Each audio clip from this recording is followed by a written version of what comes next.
नाज़रीन, Rawalpindi test Pakistan South Africa से हार गया है और पाकिस्तान की जानिब से इस टेस्ट मैच में बहुत ही एक बुरी परफॉर्मेंस दिखाई गई है। अगर हम बात करें, पाकिस्तान जो कि होम पिचेस बना रहा था और हमें एक उम्मीद की किरण नज़र आई थी कि अब जो पाकिस्तान की ये टीम है, पाकिस्तान जो मैचेस है होम के मैचेस यानी कि टेस्ट क्रिकेट के जो घर पे मैचेस खेलेगा वो तो एटलीस्ट जीता करेगा और फिर हमारा एक वर्ल्ड टेस्ट चैंपियनशिप में चौथी, तीसरी या दूसरी पोजीशन में आके फाइनल खेलने का इम्कान रोशन होगा और पाकिस्तान वर्ल्ड टेस्ट चैंपियनशिप का फाइनल खेल सकता है। नाज़रीन, ये एक स्ट्रेटजी बनाई गई थी, आकिब जावेद साहब ने इसका मीडिया पे बैठकर तज़किरा किया था और उसके बाद हमने 2 टेस्ट मैचेस इंग्लैंड से जीते तो आकिब जावेद को पाकिस्तान क्रिकेट का देवता बना दिया और उनको एक ऐसा मसीहा बनाकर पेश किया कि वो ही सब कुछ पाकिस्तान क्रिकेट के फैसले करेंगे। फिर कभी हमने उनको डायरेक्टर बनाया, कभी हमने उनको हेड कोच बनाया, कभी हमने उनको क्या बनाया, वो ही सिलेक्टर थे, वही कोच थे, वही प्लेइंग 11 डिसाइड करते थे। यानी कि हमने ब्लाइंड ट्रस्ट कर दिया कि ये बंदा अब जो हमें मिला है ये क्रिकेट के सेंस रखता है और पाकिस्तान की क्रिकेट को आसमान की बुलंदियों तक पहुंचा देगा। अब जो सबसे पहले तो चैंपियन ट्रॉफी हराने में भी उनका किरदार है और भी उनकी काफ़ी लंबी लिस्ट है, उनके कारनामों में आती है। लेकिन अगर हम बात करें स्पेसिफिकली टेस्ट मैचेस की, इस स्ट्रैटेजी की कि हम होम पर टेस्ट जीतेंगे ऐसी विकेट्स बनाकर, सबसे पहला जो स्पिनिंग ट्रैक्स इतने ज़्यादा खड्डे बना देना और स्पिनिंग ट्रैक्स बना देना पंखे लगाकर, उसका सबसे बड़ा जो नुकसान हुआ वो ये है कि हमारे बैटर्स को तो ऑलरेडी स्पिन नहीं खेलनी आती। होम सीरीज का मतलब है कि आपके बैटर और बैट्समैन दोनों कंफर्ट में हो और वो उन पर प्रेशर बिल्ड ना हो और वो उसका होम एडवांटेज हासिल करें। अब स्पिनिंग विकेट बनाने से हमें तो पहले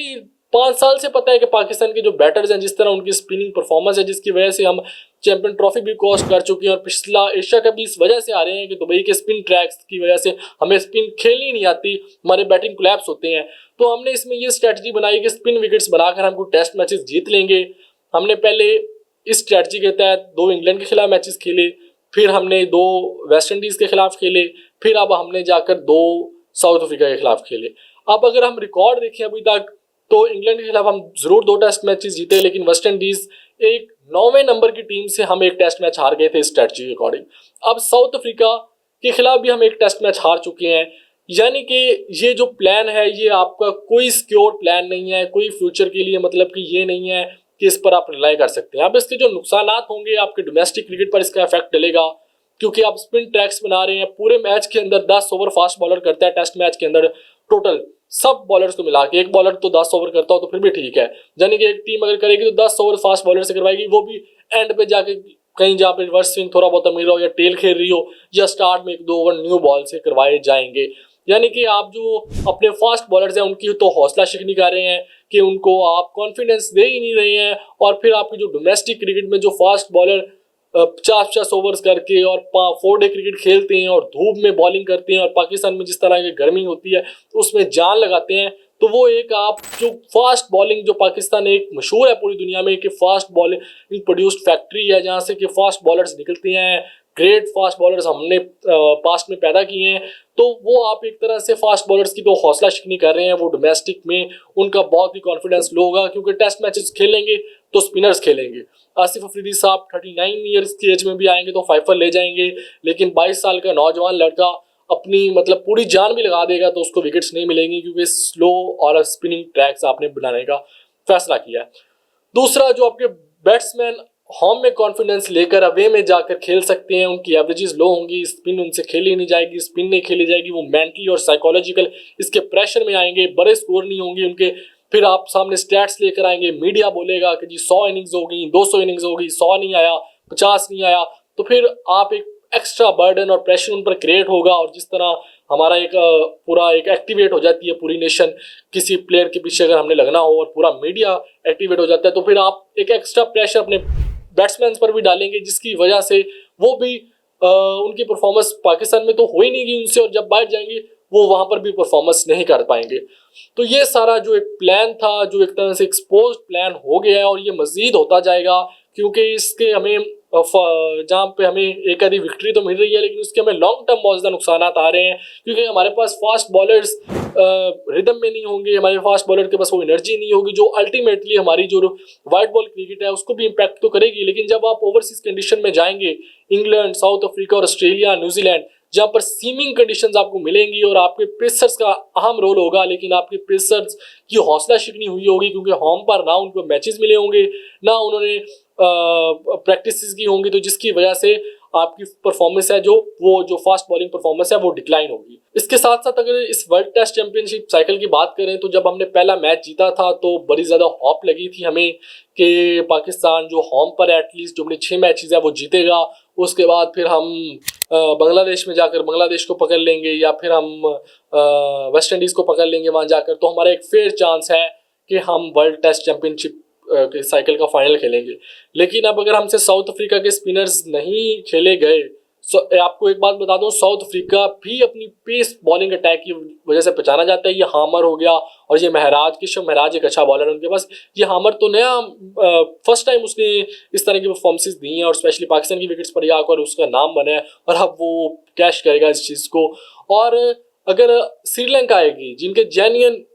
स्पिनर ट्रैक्स पे खेलती हैं और अच्छे अच्छे स्पिनर्स हैं, और जो न्यूजीलैंड आएगी जिन्होंने इंडिया में स्पिन ट्रैक पर इंडिया को घुमा दिया था, तो वहां पे आपका क्या हाल होगा। तो ये world test champion cycle Pakistan की जो स्ट्रेटजी है स्पिन फ्रेंडली विकेट्स बनाने की, ये मुझे तो यही लग रहा है कि ये एक्सपोज होने जा रही है, क्योंकि ये हमने देख लिया है कि किस तरह के हमने साउथ अफ्रीका ने हमें किस तरह से पकड़ा है। और यहाँ पर अगर मैं बात करना चाहूँ कि जो स्पेसिफिकली इस टेस्ट मैच में बहुत चीज़ें वैसे तो डिस्कस करने के लिए हैं, लेकिन जो एक चीज़ हमें इस वक्त हॉन्ट करेगी ना, चलो वो स्पिन ट्रैक्स और बैट्समैन से बैटिंग नहीं हुई वो तो बात जस्टिफाइबल है, लेकिन जो हमने वो आखिरी 4 टेल एंडर से 200 रन फर्स्ट इनिंग्स में खाया ना, वो बहुत हर्ट करेगा पाकिस्तान को। यानी कि आपने आखिरी विकेट पर 100 से ज़्यादा पार्टनरशिप बनवा दी, रबाडा से आपने 71 खा लिया स्पिन फ्रेंडली ट्रैक्स पर, जहाँ पर बैट्समैनों से नहीं खेला जा रहा, वहाँ पे उनके टेल एंडर्स ने आपको 200 मार दिया। और शान मसूद की इतनी क्लूलेस कैप्टनसी थी कि उन्होंने पता नहीं क्या सोचकर न्यू बॉल ले ली थी। यानी कि आप स्पिन ट्रैक, आप कोई सीमिंग कंडीशन में इंग्लैंड में खेल रहे हो कि आपको न्यू बॉल मिलेगी, बाउंस होगा, सीम मिलेगा और आप विकेट्स लोगे। भाई वो बॉल रफ हो चुकी है, बॉल स्पिन इतना स्पिन मिल रहा है, ब्रेक मिल रहा है, आपने उनका टॉप ऑर्डर उड़ा के रख दिया है उस बॉल से, उसके साथ रिवर्स भी आपको मिल रहा है, आप न्यू बॉल ले रहे हो। भाई आप 10-12 ओवर उस बॉल से और करवाओ, अगर विकेट ना मिलता तो आप न्यू बॉल की तरफ जाते। वो जैसे ही न्यू बॉल मिली ऐसा उन्होंने मारना शुरू किया। जानते हैं आप न्यू बॉल से रन तो वैसे ही ज़्यादा आने के चांस होते हैं, तो वो जो आपके बॉलर्स थे स्पिन बॉलर्स के तो न्यू बॉल से फ़ायदा ही नहीं था। और जो पेसर थे शहनशाह अफरीदी, जिनको आपने ओडीआई का कैप्टन भी बना दिया है, उनसे रबाडा आउट नहीं हुआ। जहाँ से आप स्किल लेवल का आप अंदाज़ा लगा सकते हैं कि आप कप्तानी की दौड़ों में डलवा लें, आप स्टार्स बना दें, लेकिन जब परफॉर्मेंस जब मैटर करती है कि परफॉर्म करके दिखाना है, तब आपके ना बॉलर्स परफॉर्म करते हैं ना बैट्समैन परफॉर्म करते हैं। बाबर आजम भी 50 रन बिल्कुल किए, उन्होंने इनिंग्स को बीच में स्टेबिलिटी दी, लेकिन बाबर अब एक बड़ा खिलाड़ी है, उसको लंबी इनिंग्स खेलनी चाहिए। 100-150 या में मारता, ये टेस्ट मैच बचाता और फिर आपका नाम ग्रेड्स में शामिल होता है, क्योंकि आप जब ऐसी इनिंग्स खेलते हैं जब पूरी टीम अंडर प्रेशर होती है और जो पूरा आपका मैच दांव पे लगा होता है, मैच आप हारने लगे होते हैं और वहाँ पे आप आकर ऐसी इनिंग्स खेल के मैच जितवाते हो, तो आप हीरो बनते हैं। ये 50, 42, 40 करके ये तो फिर एवरेजेस परफॉर्मेंसेज है, ऐसी तो फिर इमामुल हक से भी मिल रही हैं, अब्दुल्ला शफीक भी कर रहे हैं। तो फिर आपका जो इतना बड़ा स्टैचुअर है, जो आपके करोड़ों फैंस हैं, जो आपको स्टेडियम में देखने आते हैं लोग और वो दुआएं कर रहे होते हैं कि अगला बंदा आउट हो और बाबर की बैटिंग आए, और पूरे 5 दिन जो मर्जी बंदा बैटिंग या बॉलिंग कर रहा हो, तो हमें एक ही स्लोगन सुनने को मिलता है, बाबर बाबर बाबर। लेकिन बाबर को भी तो आप देखना चाहिए ना, बाबर को भी तो जो भी साइकोलॉजिकल इश्यूज हैं या जो भी टेक्निकल उसको फ्लॉज आ रहे हैं, भाई उस पर काम करो, छोड़ दो बाकी सारी चीजें। T20 टीम में जगह मिलती है या नहीं मिलती, वनडे में मिलती है या नहीं मिलती, कप्तान कौन है, भाई तुम परफॉर्मेंस दो, तुम्हें तो ये टीम से निकाल ही नहीं सकते। अभी थोड़ा सा प्रेशर डला है, देखा है एशिया कप में आपकी बैटिंग कोलैप्स हुआ है, किस बेस पे बाबर आजम टीम में आया है? कोई बाबर आजम ने डोमेस्टिक में जाके 1000 रन बना दिया है? नहीं ना, क्योंकि पता है आपके जो पूरी लॉट है ये उसमें स्किल लेवल तो है ही नहीं, तो आपको बाबर को लाना पड़ा है, क्योंकि आपको पता है एक ही टेक्निकल साउंड हमारे पास प्लेयर है, तो चलो हम फेस सेविंग। और बाबर टीम में हो तो कप्तान के लिए भी फेस सेविंग है, कोचेस के लिए भी फेस सेविंग है, डायरेक्टर के लिए भी फेस सेविंग है और चेयरमैन साहब के लिए भी फेस सेविंग है, क्योंकि फिर तो बाबर पे आएगा ना। बाबर परफॉर्म, भाई जी बाबर परफॉर्म नहीं कर रहा, और अगर बाबर बाहर होगा सब कहेंगे लो बाबर को निकाल दिया, रिजवान को निकाल दिया, तो अब परफॉर्मेंस क्या है आपकी, फिर तनकीद का लेवल और हो जाता है। ये बाबर की परफॉर्मेंस और बाबर के स्किल से ज़्यादा इस वजह से टीम में लाया जा रहा है कि जो तनकीद है वो डिवाइड हो जाए, तो अगर हमारे ऊपर क्रिटिसिज्म आ रहा है तो वो ज़्यादा क्रिटिसिज्म ना आ सके।